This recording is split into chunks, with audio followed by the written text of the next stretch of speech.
lari menuju arah Mado.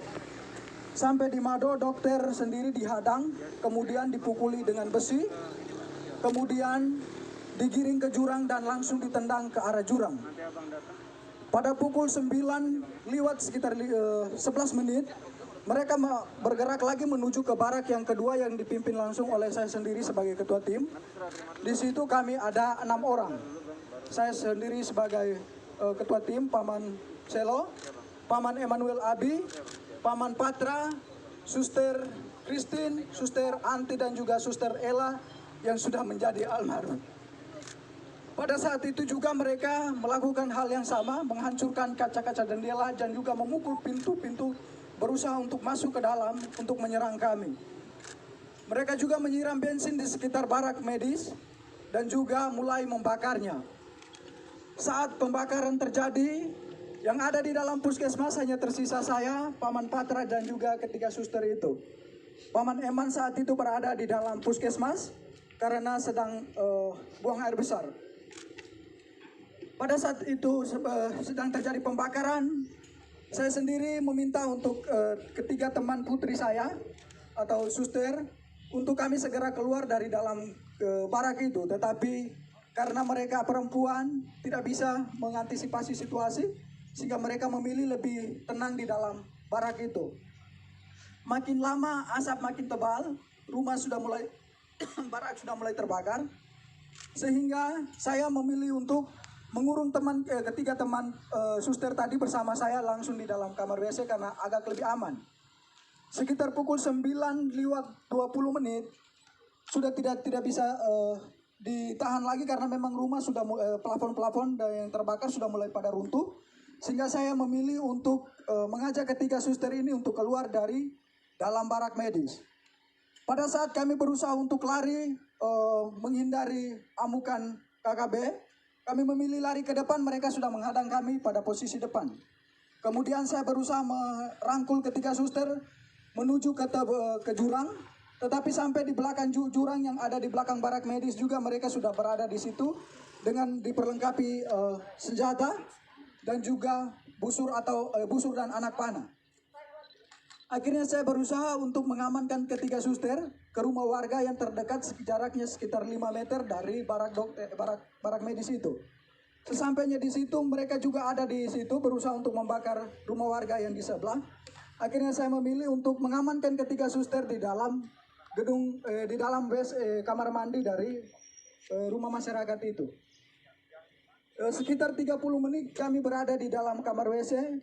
Kejadian semakin brutal, mereka semakin membabi buta. Memanah teman kami Paman Emmanuel Abi. Kemudian mereka mulai membakar rumah-rumah warga dan juga pasar serta bank, rumah distrik yang ada di sekitaran barak medis itu. Kejadian semakin brutal, akhirnya saya mengambil keputusan untuk kami bisa mengamankan diri. Dalam hitungan detik saja, saya sebagai laki-laki mengamankan 3 orang perempuan pastinya tidak bisa karena mereka mengejar kami dengan senjata dan juga busur dan anak panah. Tidak ada jalan lagi, kami memilih lari ke depan, mereka sudah menghadang ke samping kiri kanan dan juga mereka sudah menghadang semua. Akhirnya di belakang kami terdapat jurang yang cukup terjal, kedalamannya sekitar 500 meter dengan sudut ketajamannya itu sekitar 90 derajat.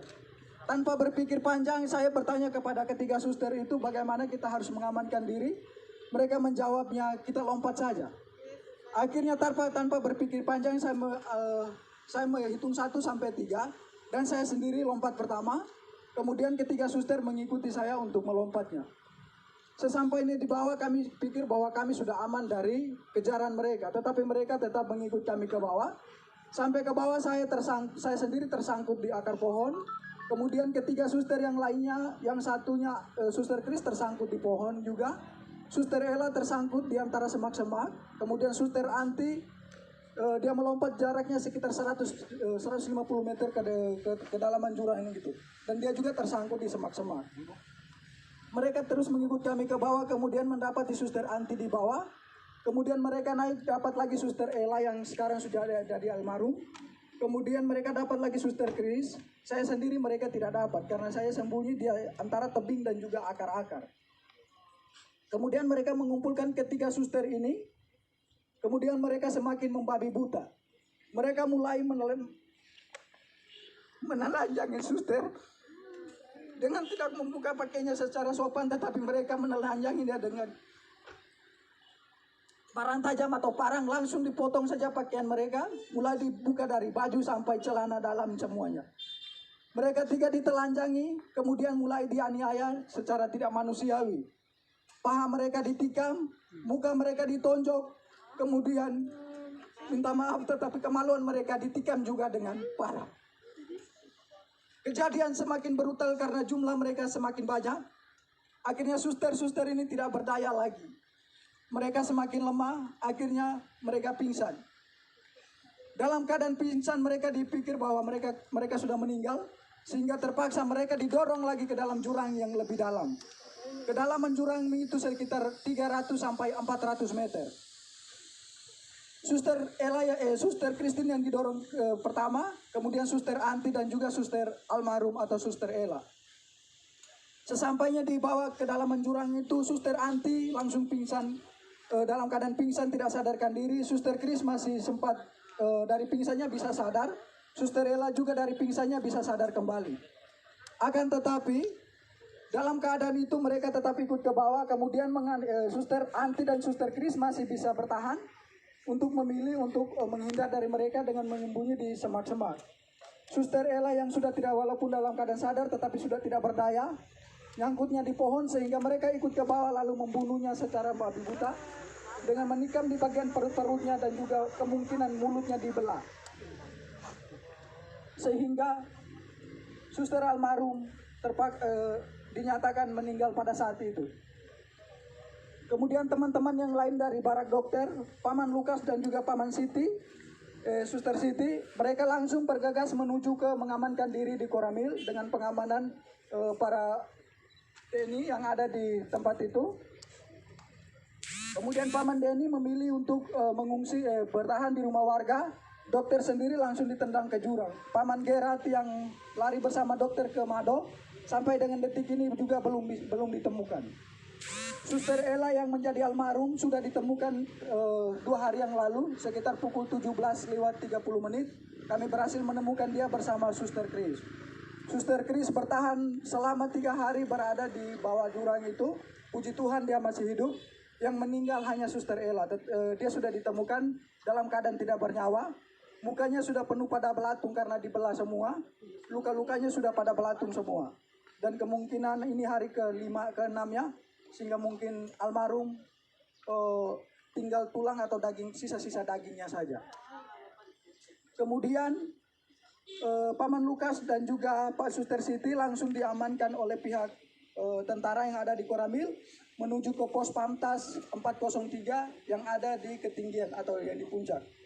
Kemudian Paman Denny juga dari rumah warga bergegas menuju ke Koramil mengamankan diri di pos Pamtas bersama dengan pihak dari Koramil juga. Dokter sendiri bertahan selama berada di jurang dari pukul 9 lewat sampai sekitar pukul 9 malam. Baru dokter dari jurang menuju ke arah pos Pamtas 403. Saya, Paman Eman, dan juga Paman Patra bersama Suster Anti dan juga Suster Chris masih tetap berada di dalam jurang. Pada pukul 5 sore saya sendiri berusaha, karena melihat situasi sudah aman, saya berusaha keluar dari semak-semak. Kemudian berlari menuju ke Koramil. Sesampainya di Koramil tidak ada petugas karena petugas semua sudah diarahkan ke pos Pamtas. Sehingga saya memilih mengamankan diri di salah satu rumah warga yang ada di sekitaran Koramil itu. Paman Patra tetap memilih dan juga Paman Eman tetap memilih bertahan di jurang bersama dua suster, tetapi posisinya terpisah. Kemudian pada malam harinya Paman Eman yang terkena busur itu, dia memilih untuk naik pada sekitar pukul 10 malam. Kemudian dia berusaha tidur di bawah kolom rumah warga yang ada di sekitaran jurang itu. Paman Patra tetap bertahan. Kemudian pada pagi harinya sekitar pukul 6, Paman Eman bergegas menuju ke Koramil untuk meminta perlindungan.